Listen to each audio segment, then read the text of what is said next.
કૃષ્ણ કેમ છો? જય શ્રી કૃષ્ણ. બસ સારું. સ્કૂલના અભ્યાસ વિશે, એજ્યુકેશન વિશે તમે શું કહેશો સ્કૂલ બાબતે? સ્કૂલ બાબતે તો ભણવામાં તો સારું છે. આ સદવિદ્યામાં મારો છોકરો અહીંયા આવ્યો પછી ભણવામાં થોડોક ફેર છે. આમ હોશિયાર થઈ ગયો છે એમ બધા વિષયમાં. પહેલાં એટલું બધું નહોતું, પણ આ સ્કૂલમાં બધું સારું ભણાવે છે અને શિક્ષક પણ સારા છે. ઓકે. અને સ્કૂલ દ્વારા જે એક્ટિવિટીઝ થાય છે, પ્રવૃત્તિઓ બધી બરોબર, અને તહેવારોની ઉજવણી થાય છે, એના વિશે છે.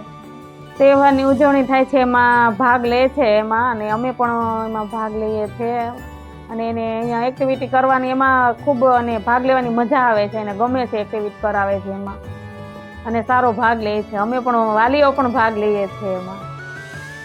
ઇનામ દ્વારા બાળકને પ્રોત્સાહિત કરવામાં પણ આવે છે અને વાલીને પણ ઇનામ દ્વારા પ્રોત્સાહિત કરવામાં આવે છે. નિયમ પત્રક આપીએ છીએ, ડેઈલી શેડ્યુલ, એના વિશે તમે શું કહેશો? તમારા બાળકનો શું ફેરફાર થયો?